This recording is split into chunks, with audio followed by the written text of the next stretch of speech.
Hi guys, in this video I'm going to explain how you can satisfy the IP criterion for the innovator visa. So in other words, how you can show that you've applied for intellectual property protection for your business or products or services that you're developing in the UK. Now I've had a lot of questions about this, so I am intending in this video to answer all of them and to set out a strategy that you can follow to meet those success criterion. Now the overall route is set out here.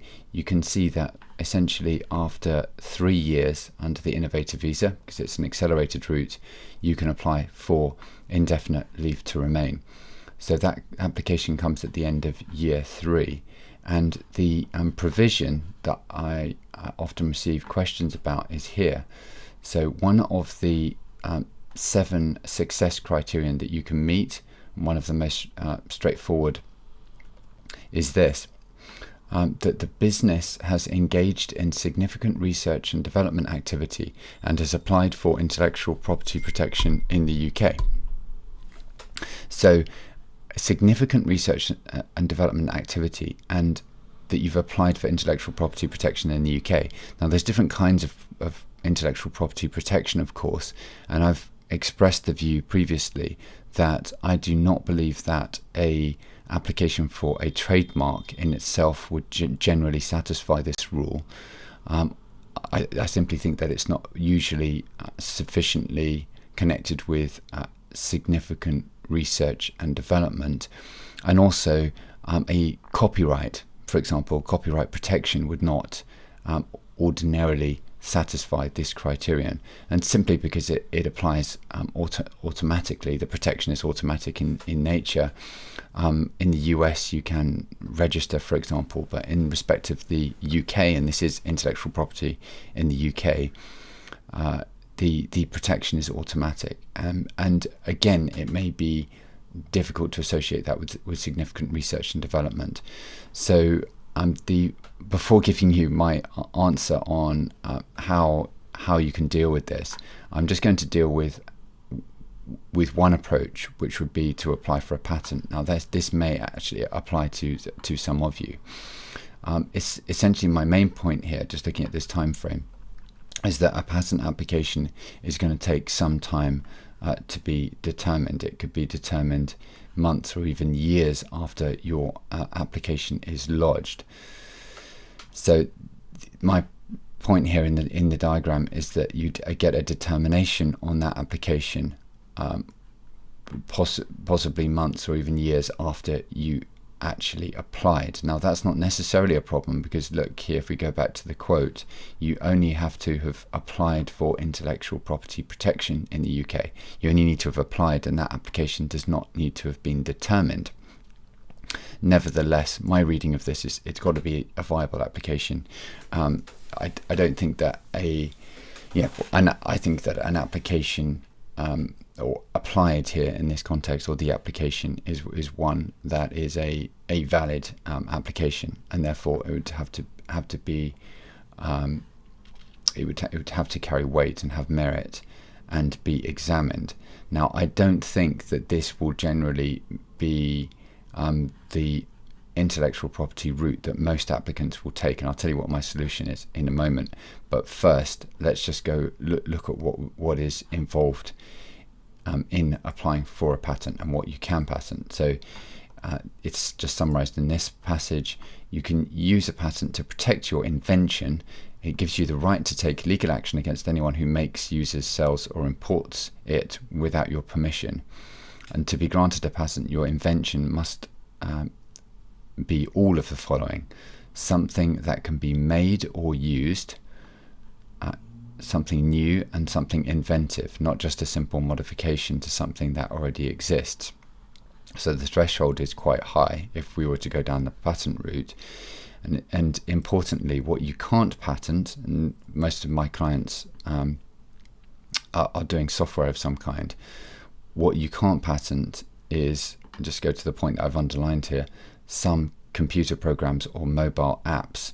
Now there's a lot of case law in both EU case law and UK case law about the circumstances in which software itself can be subject to a patent and when it can't be.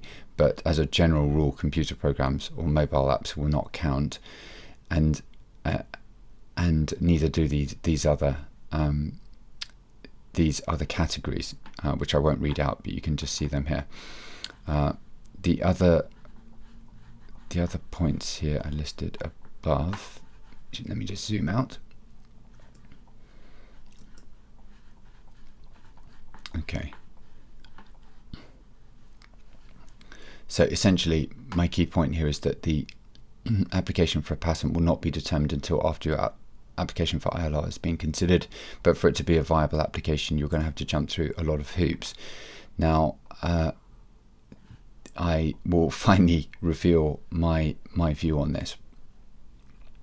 The answer is, in many cases, you will be able to register your design, and that will be an application you can make and actually receive a determination on, and in many cases you'll get a response in 2 weeks or so. Now let's just look at what you can register as a design. You can register the look of a product you've designed to stop people copying or stealing it. The look of your design includes the appearance, physical shape and configuration, or how many different parts of a design are arranged together, and decoration.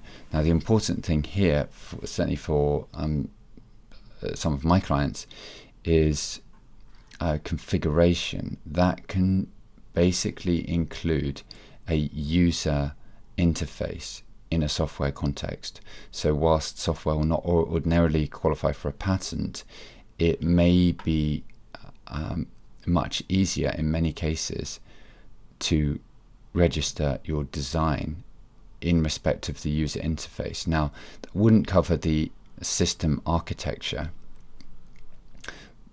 but it would cover the appearance, so the user interface. And if you're researching and implementing a particular app, and that has a unique user interface which is protectable, then this would be the route to go down. Now, I think that the costs associated with this, which are relatively small, in fact. I mean, they're much more significant if you're applying for a patent, but if you're registering a design, they're relatively modest. You've got to think about whether these costs are going to form part of the 50,000 qualifying investment, which you also need to make for the purposes of meeting the settlement criteria. And I think it's certainly defensible that those costs could be encompassed, but the 50,000 has got to be actively invested in pursuing the business plan, which is endorsed by the endorsing body. So what one would do is include the IP strategy within the original business plan. That is endorsed by the endorsing body.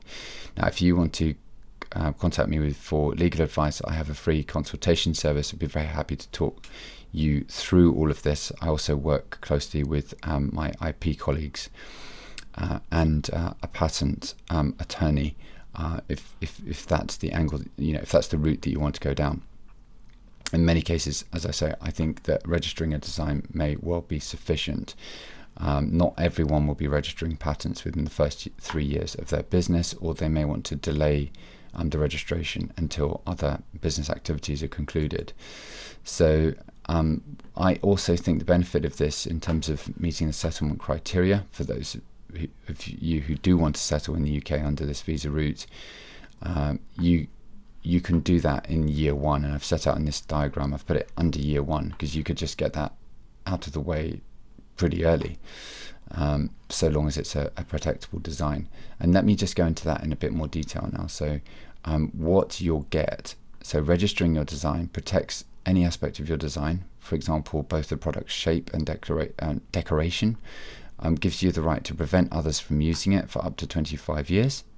You have the right to renew your registered design every 5 years, and it makes legal action against infringement or copying more straightforward. So I'd say that if you're under the innovator visa now and you're applying for an extension for a further 3 years, so you're 6 years in total, then you should renew your your registered design at year 5. Now, you'll get a registration number, as this says. Once registered, you can display your registered number on your design, and that would be used for the purposes of satisfying the success criteria. Now, as for what you can and can't register, to register the design, it must be new, mustn't be offensive, it must be your own intellectual property. So if you're developing your IP with partners, you'd have to make sure that the legal and beneficial entitlement to the IP vests in you or your venture, so you as applicant or your business. It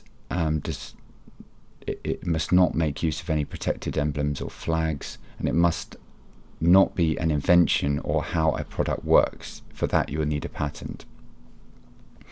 It also says you can't protect the functionality of a design, for example, a chair that folds down more quickly than others of the same kind.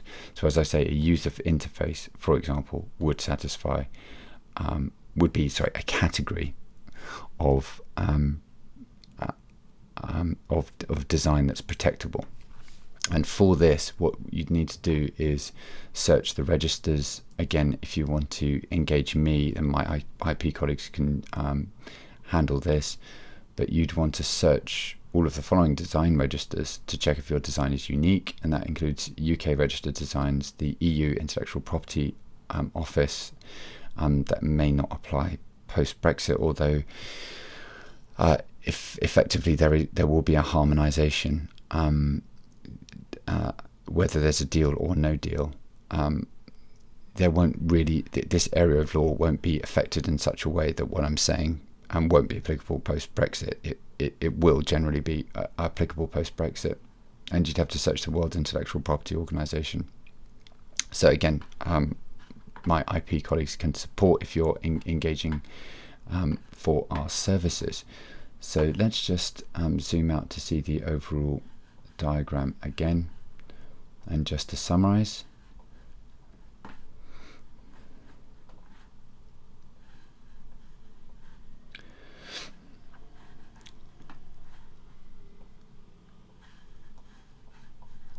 So let's just have a look at the overall picture.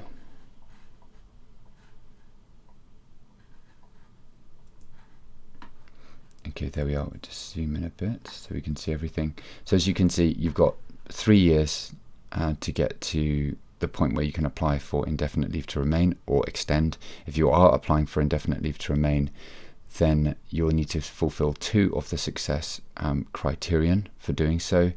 I've been over them in other videos in this series, and I'll be producing more on the topic. Feel free to subscribe and click the notification bell to be notified about those videos.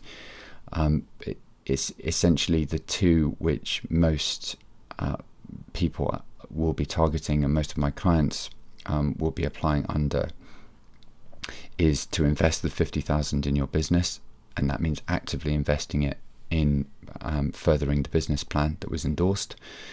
And number 2, doing significant research and development activity and applying for intellectual property protection in the UK. So the research and development activity must be connected with the application for intellectual property protection in the UK. I think a defensible approach to this would be to register a design if there is a design aspect of your business, because most of my clients are in software, not necessarily they're the tech people, they might be the entrepreneur, but they have a software team or support. It will be the registration of the design that would be the protectable IP that would be relevant under the rules, rather than an application for a patent, although I do have clients who will be applying for patents. There's more work and cost involved in the latter. In either case, I think that the costs associated with doing